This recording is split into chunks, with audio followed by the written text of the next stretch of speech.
It's no secret President Trump loves to brag that he owns the best properties in the world. Of course, you remember when he used Trump Tower, June of 2015, that golden escalator, to make his presidential announcement. But a new report in Bloomberg today says the Trump Tower has lost much of its shine, becoming one of New York's least desirable properties. According to Bloomberg, occupancy rates inside Trump Tower plunging in the past 7 years, dropping from 99% down to 83%. That is a vacancy rate about twice Manhattan's average. Trump Tower now has 42,000 square feet of vacant office space, and CNN reached out to the Trump Organization to get some sort of comment, and we got no response. So Shaheen Nisaripour is the reporter from Bloomberg who wrote all about this. Shaheen, it is a pleasure to have you on. Let's get into the nitty-gritty of your article. So you talk about the last 2 years for people who own a unit in Trump Tower on Fifth Avenue has been brutal. It has. Why? So what we did is we looked through New York City property records just to see what the performance has been like for existing condo owners. So those who have tried to sell, have they made money, have they lost money? And what we found we thought was kind of interesting. There have been 13 condo sales since the election.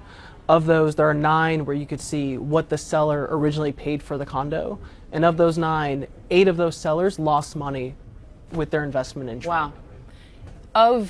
In the last 2 years, do you think part of that reason that it's been so brutal is because of the Trump name in New York City, or is it because it's just a pain in the butt to get to now with the security and the barricades and everything else? It depends on who you ask. So some folks have sold because they don't want to be associated with Trump.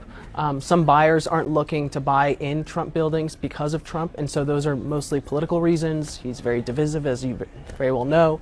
But for other folks, it's just a hassle. We spoke with one former condo owner, Michael Sklar. Yeah. His parents own a condo in Trump Tower. They were from Phoenix. They'd only visit a few times a year, and they actually loved it. And they bear no ill will towards Trump. Mm-hmm. But the problem is, after he was elected, all these security barriers went up. It got more difficult to get in the building, get out of the building, got hard to get food delivery. And Michael Sklar's mother was suffering from cancer, and her cab used to drop her off right in front of the building, so she'd go right inside her home. But then after the election, she'd be dropped off a few hundred feet away, and so Tough for her. it's a bit of a walk. And Tough for her. at some point, you kind of wonder, what am I paying for? Yeah. Is this worth it? Yeah.